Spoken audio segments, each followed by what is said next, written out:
It is being described tonight as one of the most important scientific achievements in the history of mankind. An American scientist has announced an historic breakthrough in the development of artificial life. J. Craig Venter has put together strands of DNA to create a man-made bacterium. Craig Venter and his team have done nothing less than show that it is now possible for mankind to create artificial life.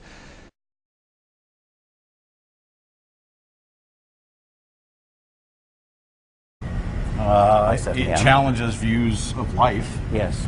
That you can reconstruct it in the lab. Yes. That Yes. changes, Yeah. I think, views of life and even origins of life once we can really boot something up from scratch. Yes, I love that expression, boot it up from scratch. Yes. That's very nice. Yeah, we use the software analogy. Yes. In that, because it is software. I mean, it's well, the whole DNA revolution shows that life is all about software, and it's just like computer tape. It's just, I mean, the chromosomes are just immensely long computer tape. It's an inert chemical, and you know, people have this notion that they're living things. It's just a chemical. Now we can make that chemical in the lab. Yes.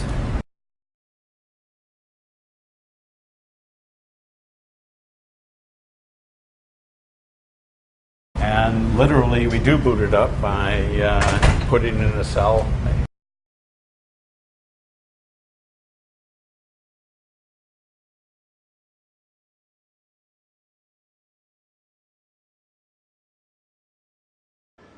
Everyone knows DNA is the code of life.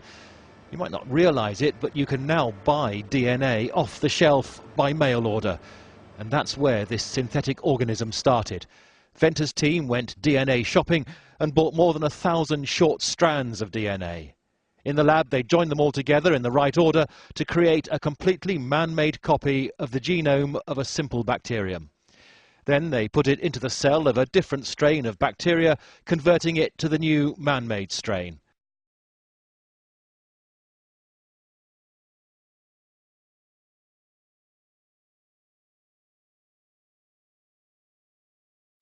The final step was the defining moment.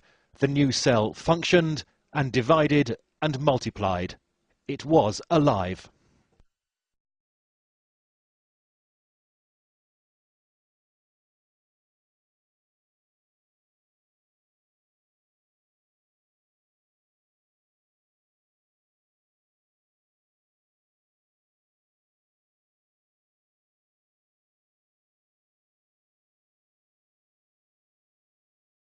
Prior to Charles Darwin, scientists had some rather strange ideas concerning how life began. They believed that living organisms came into being rapidly and spontaneously over a period of just a few weeks. The scientific community believed in spontaneous generation for 2,000 years. And it is a stark reminder that even a majority of scientists can be wrong. But in 1668, Francesco Redi, an Italian physician and scientist, overturned this idea. He suggested this proof of spontaneous generation was nothing more than contamination of the meat by flies. When flies landed on the rotting meat, they laid their eggs. Over time, these eggs grew into maggots. Later, the maggots changed into flies. When scientist Redi prevented flies from landing on the meat with a piece of cheesecloth, maggots never formed.